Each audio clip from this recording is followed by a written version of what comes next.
الفيديو ده للناس اللي بتبقى نايمة وبتحلم حلم أو رؤية وتبص تاني يوم تلاقيها اتحققت، مش شرط تاني يوم، ممكن كمان بعد سنة سنتين تلاتة وتقول أنا شفت الحاجة دي حصلت بتفاصيلها.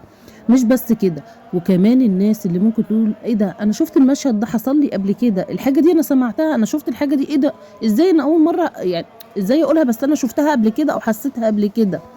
أو مثلا الناس اللي بتسمع صوت في ودانها، صوت تكبير او صوت حد بيقول لها من بعيد كلمات كده او تسبيح او ذكر، او الناس اللي بتيجي تقول قرآن وتلاقي حد بيردد وراها وسامعه في حد في ودانها بيكلمها. طب ايه ده يا ربي يا سوبر ماما، ده هقول لكم ايه ده، دي روحانيات. في ناس كتيره مش فاهمه يعني ايه الحلم ان انا اشوفه ويتحقق، في ناس كتيره مش فاهمه يعني ايه الاذان اللي انا بسمعه في ودني ده، وبتبتدي تسال يا جماعه انا سمعت الاذان اذن والعصر اذن، وتبتدي تصلي لا لسه ما اذنش، ازاي انا سمعته، انا سامعه الاذان. دي روحانيات بتكلمك في ودنك. يعني ايه روحانيات؟ هقول لكم في الفيديوهات اللي جايه، بس دلوقتي انا عايزه بس افهم الناس يعني ايه روحانيات وايه الحاجات اللي ممكن تحصل لكم وانتم مش فاهمينها. مش بس كده، ممكن تبقي قاعده تشمي ريحه عطره جايه كده من الجنه زي المسك، او يمكن ريحه مميزه يعني ريحه حلوه قوي، ايه الريحه الجميله دي؟ تبتدي برضو تسالي يا جماعه انا شميت ريحه، حد فيكم شممها؟ يقول لك فين الريحه دي، احنا مش شامين حاجه. مش اول مره، دي روحانياتك حوالين منك، والريحه العطر دي جايه منهم، بيحاولوا يقولوا لك احنا موجودين جنبك. مش بس كده، تبتدي تشوفي حاجات على الحيطان مرسومه وتبتدي تقولي ايه دي شكل اشكال حاجات معينه، دي شكل وزة، دي شكل بطه. تبتدي تشوفي في حاجات بتتحرك حوالين منك بس انت مش خايفه، قلبك جامد بيها، دي برضك روحانيات. تبتدي تلاقي في حاجه بتتحط على دراعاتك وانت في المطبخ، وانت واقفه في المطبخ بتعملي اكل، بس مش هتخافي منها برضو. الحاجه اللي ما تخافيش منها تعرفي ان هي دي روحانيات.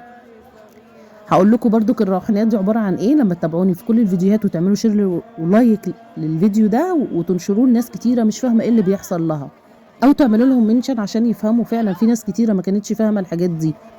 مش بس كده، ممكن تكوني قاعده بتذكري الله او بتسبحي او بتصلي على سيدنا محمد عليه افضل الصلاه والسلام، وفجاه تحسي ان انت فرحانه ومبسوطه والدنيا حلوه وكأنك قاعده في الجنه كده، مع ان قاعده في بيتك عادي او في اي مكان، بس عندك حضور عالي وحاسه ان انت مبسوطه ومش شايله اي ضغينه لحد، وحاسه ان الدنيا حلوه وربنا كريم وربنا عظيم وطاقتك عاليه جدا. برضو دي روحانيات جنبك.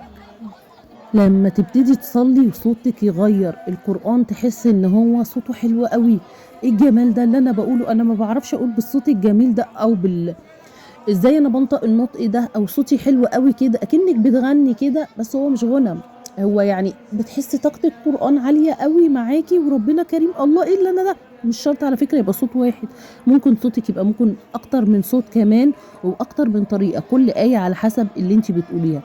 عايزه اقول لكم كل الناس عندها روحانيات، بس بتختلف من واحد الى اخر. خلي صلاتكم وانتوا بتصلوها حسوا الكلمات اللي انتوا بتقولوها بتاعت ربنا، والقران اللي انتوا يعني الفاتحه اقروها بهدوء وخشوع يعني مش هقول لكم غنوها، قولوها كده بطريقه خلي ودانكم تسمع، يعني النون خلوها عاليه وقويه، الحروف خليها قوية معاكي وبكل هدوء، خلي حتى رقعتين معاكي بخشوع وهدوء وصوتك عالي ومسمعة صوت جسمك كله، الصوت ده هتفرق معاكي قوي على فكرة، وهتحس بروحانياتك جنبك. لما تشوفي حد وتعرفيه ان الحد ده خبيث ولا وحش ولا طيب، وتقولي لفلان على فكرة الحد ده مش كويس، يقول لك لا مستحيل، بعد كده اكتشف ان هو ده كويس، دي روحانياتك برضو هي اللي بتقولك.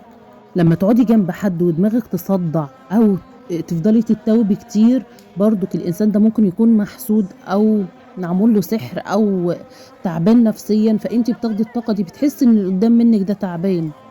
في ناس منكم بيبقوا زهريين، وفي ناس منكم نورانيين، يعني بيبقوا من سلالة سيدنا محمد والأنبياء والأولياء والناس العظيمة دي. عشان كده لما بتشوفوا الحلم بيتحقق، وبتقدروا تعرفوا مين مسحور، وكمان تقدروا تعرفوا مين محسود، وتقدروا تعرفوا مين وحش ومين كويس، وطاقتكم كمان بتبعدكم عن الناس دي، خلي بالكم، وبتبعدهم عنكم. مش بس كده، ممكن ينزل على لسانكم كمان كلام انتوا تستغربوا اصلا ان انتوا بتقولوه. في منكم بيفتح البصيرة، في منكم بيفتح السمع، وفي منكم في الأحلام بتتفتح له البصيرة في الأحلام، وفي منكم بيتفتح له البصيرة في الحقيقة. الناس اللي هي المعالجين دول برضك دول روحانيين. يعني ايه روحانيين؟ روحانيين يعني في منهم معالجين وفي منهم بيحاربوا في الأرض وفي السماء، ايه هو العالم الآخر، يعني في منهم بيبقى عندهم جيوش يقدروا يحاربوا ويعالجوا.